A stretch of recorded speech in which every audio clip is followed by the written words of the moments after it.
Hey everybody, I hope you're doing well today. Well, let's take a look at the composite indicators of development, and I like to call this HDI and friends.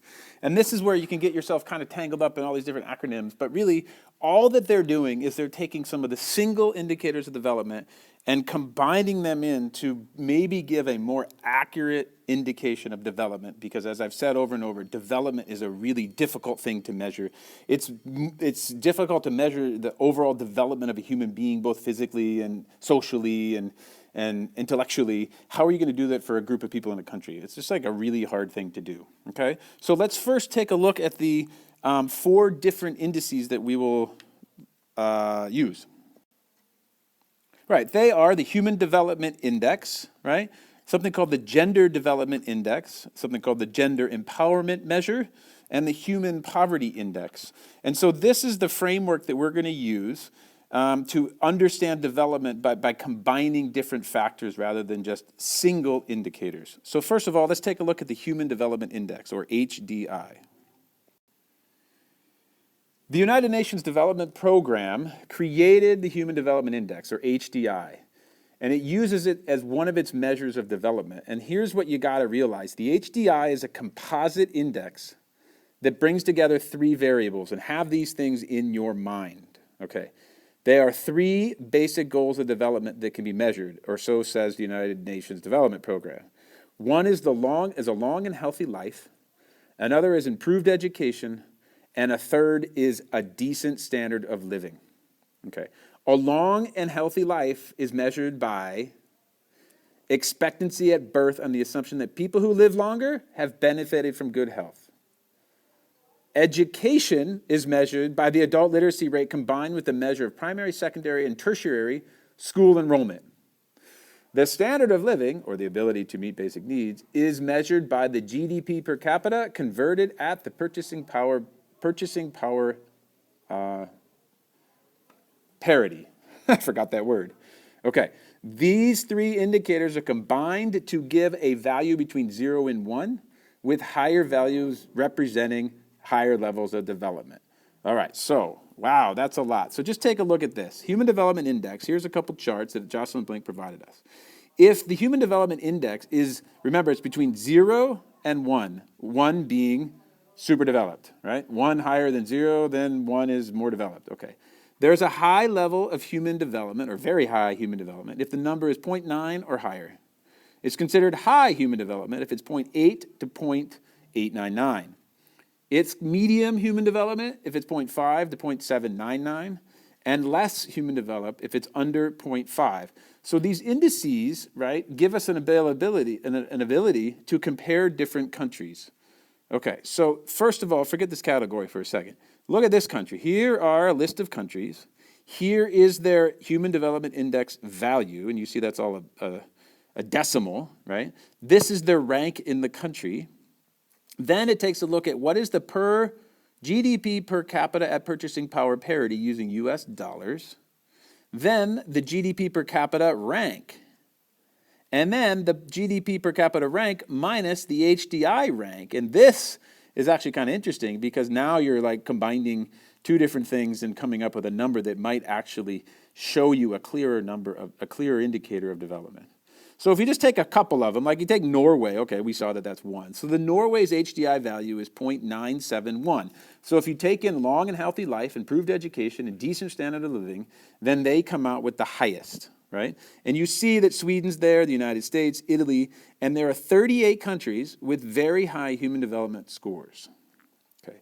What about the next sort of band of countries? Well, look at, you got Argentina, the Bahamas, Saudi Arabia, Bulgaria, and in this high human development category, there are 45 different countries, and you can see that it matches this range up here of 0.8 to 0.899, Argentina being here. And you can see that the rank, this is their overall rank, we're going from 49 to 61. The interesting thing I think to kind of look at is also this GDP per capita, right? Whereas Argentina might have a higher HDI rank, right?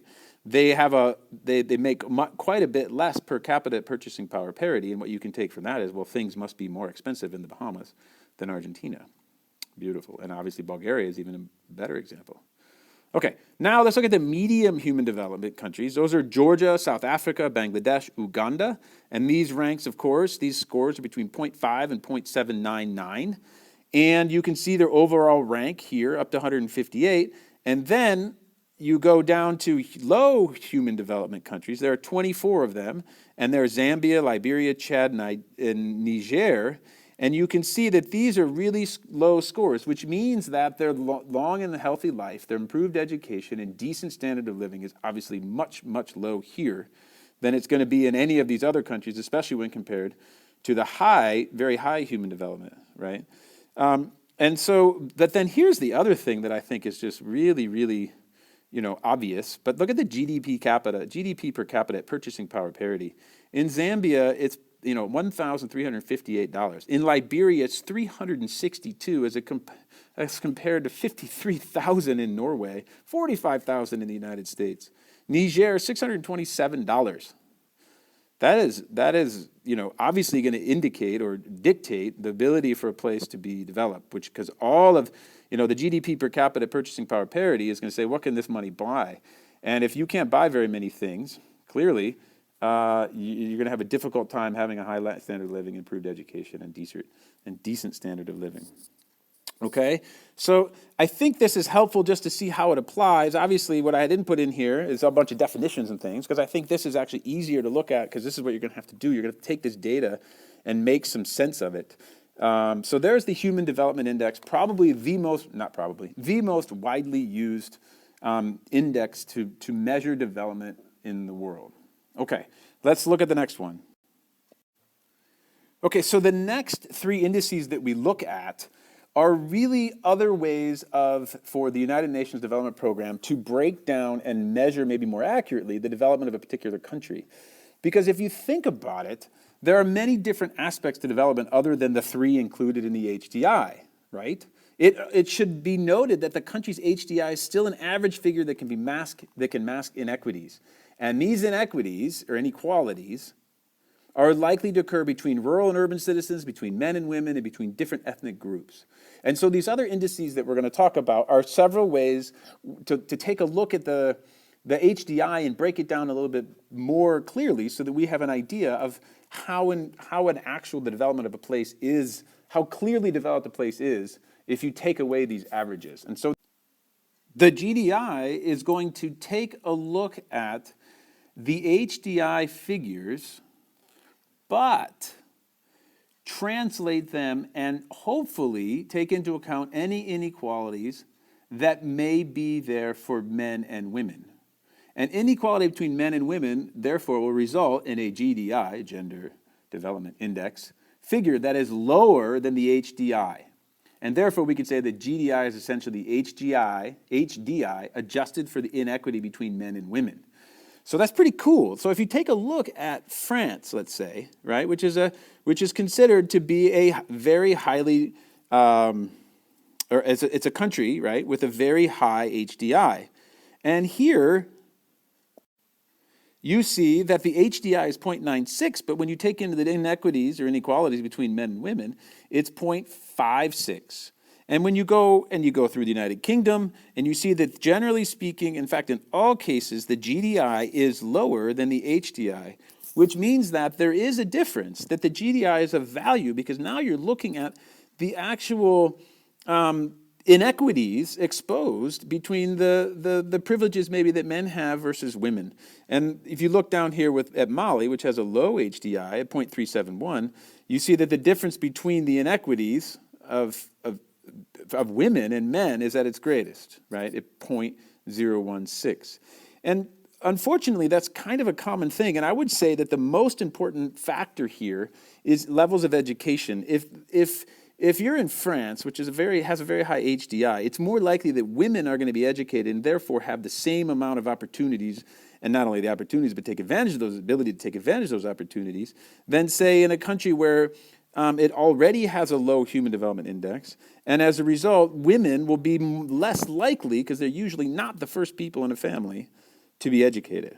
Okay, so the Gender Development Index is a really useful thing when taking into account the discrepancies between equality of men and women in a particular country.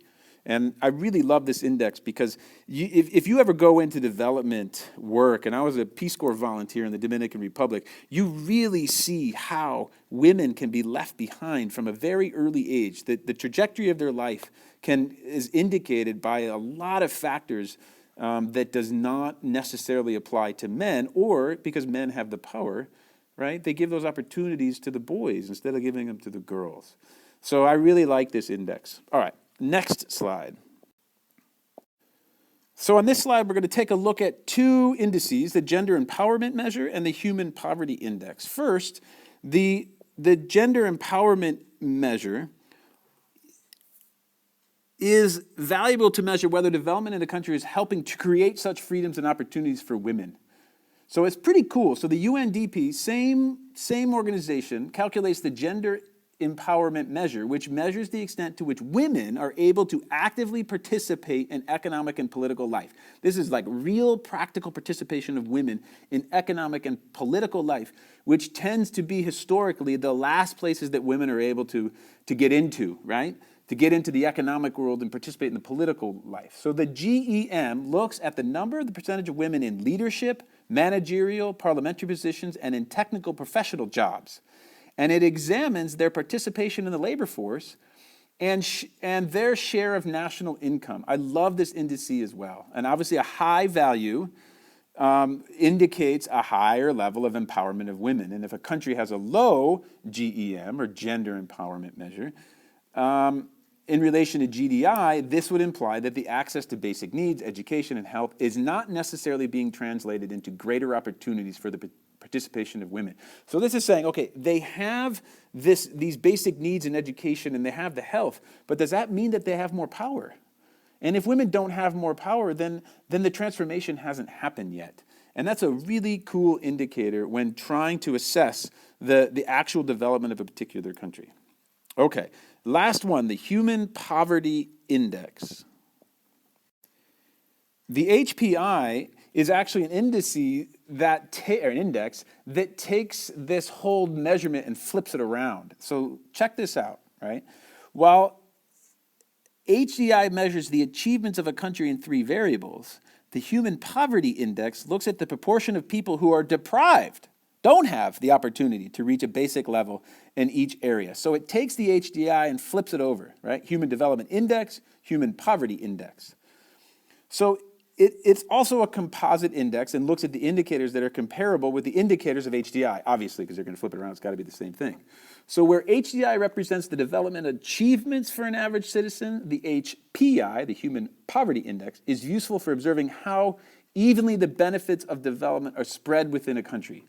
The HPI value is expressed as a percentage, with a higher percentage indicating a greater level of deprivation. So higher is bad, right, like golf. And thus a higher level of poverty. So 2 countries, for example, this is pretty cool, might have a similar HDI, similar human development indices, values, human development index values, but very different human poverty index values. So for example, here's a good example, Jocelyn Blink. Bangladesh has a slightly higher HDI than Kenya, but in Bangladesh, the human poverty index is 36.1, and in Kenya, it is 29.5. And this would suggest that the benefits of development are being shared less equally in Bangladesh, even though the Human Development Index suggests a slightly higher level of development. I love the way economists go after things and flip them around and really, really force you to think. And these kinds of things are just full of opportunities for you as an economist to decipher and evaluate different aspects of economics. It's so cool the way that you are taking numbers and applying them to lives. And then you take those numbers and you apply them even more so and break them down into gender roles. And then you take those and you divide them out even more and you say, hey, well, let's take the HDI and flip it over. What about the poverty index? Okay, we're talking about development. Well, let's talk about that, like the levels of the indicators of poverty, which would obviously be the inverse of the things of development. All right, so there's the video on the composite indicators of economic development and measuring development, rather. I hope you found this video to be helpful. If not, listen to it again or check your course companion. All right, y'all. Talk to you in a little bit.